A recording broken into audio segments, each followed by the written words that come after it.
Hello everyone, ఆంధ్రప్రదేశ్లో గ్రామ మరియు వలస ఉద్యోగులందరికీ చాలా మంచి అప్డేట్ అయితే రావడం జరిగింది.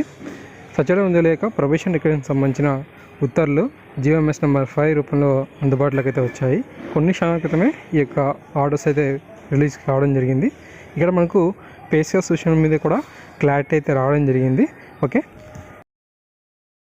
2 ఏళ్ల ప్రొబేషన్ పీరియడ్ పూర్తి చేసుకున్నటువంటి డిపార్ట్మెంట్ టెస్టులు క్వాలిఫై అయినటువంటి సచివాలయ ఉద్యోగస్తులు ఎవరైతే ఉన్నారో వీరందరికీ కూడా నూతన పిఆర్సీ ప్రకారంగా ఇక మీద జీతాలు అయితే అందరూ ఉన్నాయి.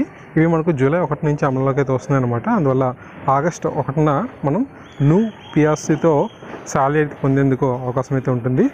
పే స్కేల్స్ కూడా ఇక్కడ మీకు చూపిస్తాను. ఓకే,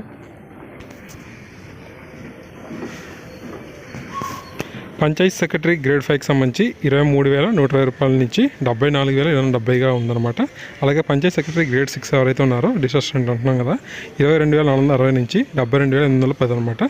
ఇదే తరహాలో welfare and education assistant, village agriculture assistant, village horticulture assistant, village sericulture assistant, animal husbandry assistant, village fisheries assistant, engineering assistant, village revenue officer, village సర్వేయర్కి కూడా అదే విధమైన పే స్కేల్ అయితే ఉంటుంది. అయితే వార్డుల్లో మనకు వార్డు అడ్మినిస్ట్రేషన్ సెక్రటరీకి 23,120 రూపాయలు నుంచి 74,770గా అయితే ఉంటుంది బేసిక్ అనేది. మిగిలిన తోటి సెక్రటరీస్ అందరికీ కూడా 22,460గా మనకు బేసిక్ పే అనేది ప్రారంభం అవుతుంది. ఓకే, ఈ విధంగా మనకు పే స్కేల్స్ అనేవి ఉండటం జరిగింది. Thanks for watching this video.